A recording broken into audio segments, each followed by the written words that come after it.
ዶክተርዬ እንግዲህ ከሀገር ወጣ፣ ወደ ካናዳ ተሳፈረ፣ ፓስፖርቱን ይዞ ሄደ ማለት ነው።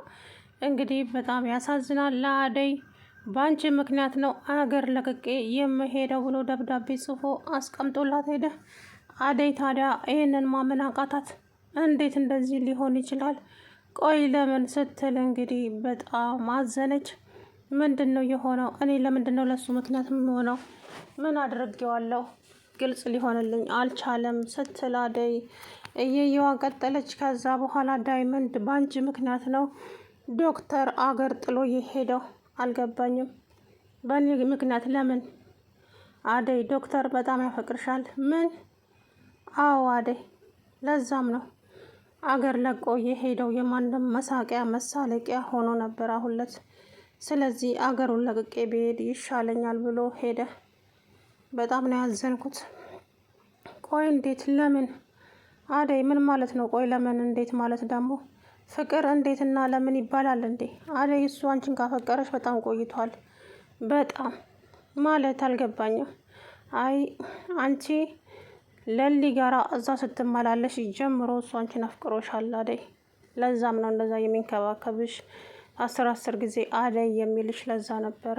ከዛ አደይ በጣም ተጸጸተች፣ በጣም አዘነች። እኔም እንደዚህ መቼ ተረዳው ታዲያ? እኔ በወንድምነት የሚያግዘኝ መስሎኝ ነው እንጂ ስትል እንግዲህ አደይ ምን አለበት ቀርቤ እንኳን የውስጡን በጠየቅኩትና የውስጡን ባካፈለኝ ነበር ስትል እንግዲህ አደይ የየዋን ቀጠለች ማለት ነው። እሱም በቃ እዚህ መሆን አልፈልግም፣ ምክንያቱም ደግሞ እዚህ አልሆነም፣ ከዚህ መሄድ አለብኝ አለ። ከዛ ለምንድን ነው ከዚህ የምትሄደው? ችግሩ ምንድን ነው? ምንድን ነው የተፈጠረው ሲለው ዳይመንድ እያወክ ድጋሚ አትጠይቀኝ እባክህ። አደይ የሌላ ሰው ሆና ማየት አልፈልግም። አውቃለሁ ከኔ በፊት ነው ይሄ ፍቅር የጀመረችው። ስለዚህ እኔ ደግሞ በመሀላቸው ጣልቃ ገብቼ ህይወታቸውን ሰላም ማንሳት አልፈልግም። እንደገና ደግሞ እሷን እያየው በቃ አልቻልኩም። እባካችሁ ተረዱኝ። ስራዬ ይቅር፣ የማንም መሳለቂያ ከመሆን አገር ለቅቄ ብሄድ ይሻለኛል ሲል እንግዲህ ሄደ ማለት ነው ወደ ካናዳ።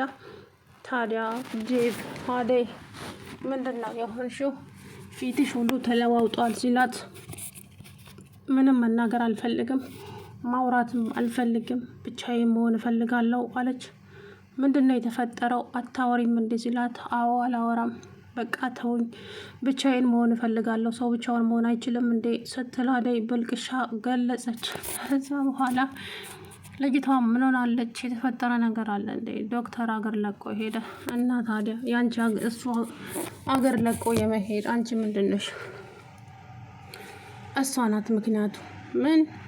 አዎ እሷ ናት ምክንያቱ ሲል እንግዲህ በጣም ተናደደ ማለት ነው። ሩታዬም እንግዲህ በጣም አዘነች፣ ልቧ ተሰበረ። አደይን እንደሚያፈቅር አወቀች ማለት ነው። አደይ አንቺ ታፈቅሪዋለሽ እንዴ? አንቺ ደግሞ ምን ማለትሽ ነው? ምን እያወራሽ ነው ሩታ? እኔም ገና አሁን ነው የሰማሁት እሱ እንደሚያፈቅረኝ። አላቅም፣ እኔ ምንም የማውቀው ጉዳይ የለም አለች። እንግዲህ ሩታ ልቧ ተሰበረ። እንግዲህ ከዚህ በኋላ ምንም ማድረግ አይቻልም። ካናዳ ገብቷል ማለት ነው ዶክተርዬ። እንግዲህ መሄድ አለብኝ። እኔ በአደይ ፍቅር መታመም አልፈልግም። ምክንያቱም ደግሞ እነሱ ዴቭ ጥሩ ሰው ነው፣ ዴቭ እንደዚህ ነው፣ ዴቭ እንደዛ ነው ስትል በጣም ሆድ ይብሰኛል። ስለዚህ መቋቋም አልችልም። እናም አገር ለቅቄ መሄድ አለብኝ ሲል እንግዲህ ያው አንደኛ ነገር ደግሞ አገር እንዲለቅ ያደረገው ስካሩ ነው። ከነ ዳይመንድ ጋር መጠጥ ጠጥቶ ነበረ። እንግዲህ አንድ የተከበረ ዶክተር እዚህ ዝቅ ብሎ መጠጥ ላይ ሰክሮ እንደዛ ምናምን ነገር ሲሆን ለሱ ትንሽ ከበድ አለው ማለት ነውና፣ ስለዚህ ከዚህ መሄድ አለብኝ። አዎ ከዚህ መሄድ አለብኝ። በቃ መቆየት አልፈልግም፣ በቃ ሄዳለሁ ሲል እንግዲህ እሺ ተረጋጋ፣ ቢያንስ ተረጋጋ እባክህን፣ ሁሉም ነገር ሲሆን ይሆናል፣ ካልሆነም ደግሞ አልሆነም ነው፣ ተረጋጋ አለው። ከዛ በኋላ ምንም የሚያረጋጋኝ ነገር አለና ልረጋጋ፣ ተዋረድኩኝ እኮ ሲል እንግዲህ በእርግጥ ስካሩ ጥሩ አልነበረ። ይሄ ሁሉ የዳይመንድ እና የኪንጎ ስራ ነው። እንግዲህ ከባድ ነው ማለት ነው። ዴቭም ደግሞ አደይ አንቺን ሳገባ አቤት ያለኝ ደስታ፣ አደይ አንቺ ጋራ አንድ ላይ ሲሆን አቤት እያለ እንደዚሁ ሳክሱን እየነፋ ይኖራል። አጉል በደረቁ ተስፋ እየሰጣት ማለት ነው። ምክንያቱም ሰርጋቸው መቼም አይደገስም እናቲቱ እያለች፣ አሁን እናቱም ትመጣለች። ከዛ በኋላ ያቺ ሜንጦ ትመጣለች። እንግዲህ ነገሩን እንደዚሁ እያበለሻሹት ይቀጥላሉ ማለት ነው። ስለዚህ ከዚህ በኋላ ያላቸው አማራጭ አደይና ዴቭ እንደዚሁ እየተቀላለዱ መኖር ነው እንጂ አንድ ላይ አደይ እንደው ዶክተሩን እሺ ብላ ፍቅሩን በተቀበለችው ኖሮ የእውነት ዴቭ ዝም ብሎ ሞኛ ሞኝ ነገር ነው ማለት ትዳር ቀልድ አይደለም ማለት ሴት ልጅ እድሜዋ ይሄዳል፣ ወንድ እንኳን ችግር የለበትም። ግን እሱ እንደዚሁ እያሾፈ እኔና አንቺ ከተዋደድን ይበቃል ይላል። መዋደድ ብቻ ትዳር አይሆንም። ስለዚህ እንግዲህ የሚሆነውን ነገር እናንተ ታውቁታላችሁ። ለማንኛውም ብቻ እንግዲህ ያው ሄደ ማለት ነው። በሚያሳዝን ሁኔታ ሄደ። እንግዲህ ምን ማድረግ ይቻላል?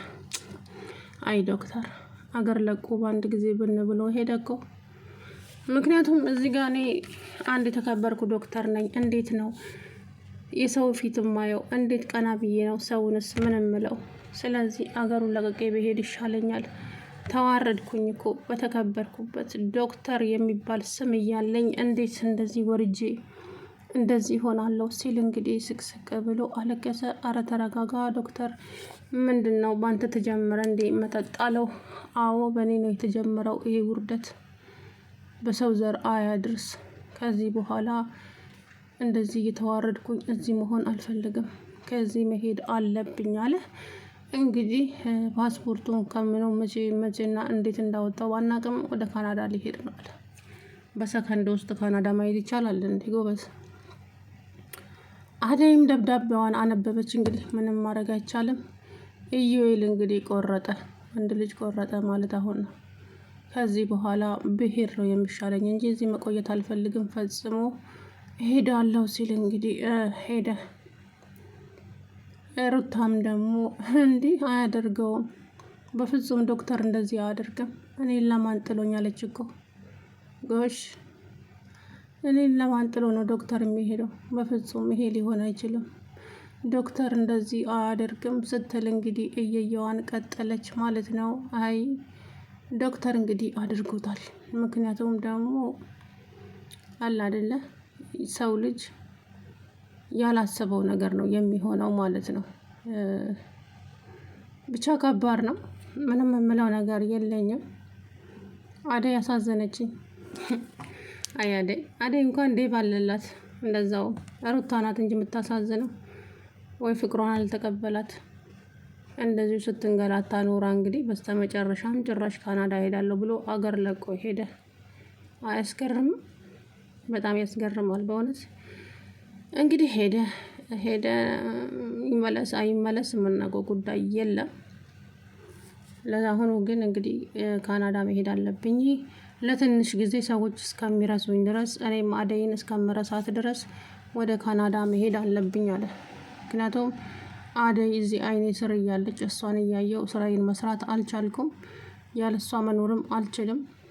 እንደዛውም ጓደኛዬ እዛ ስላለ ከሱ ጋር እዛ ትንሽ ሊለቀኝ ይችላል ሲል እንግዲህ ሄደ ማለት ነው።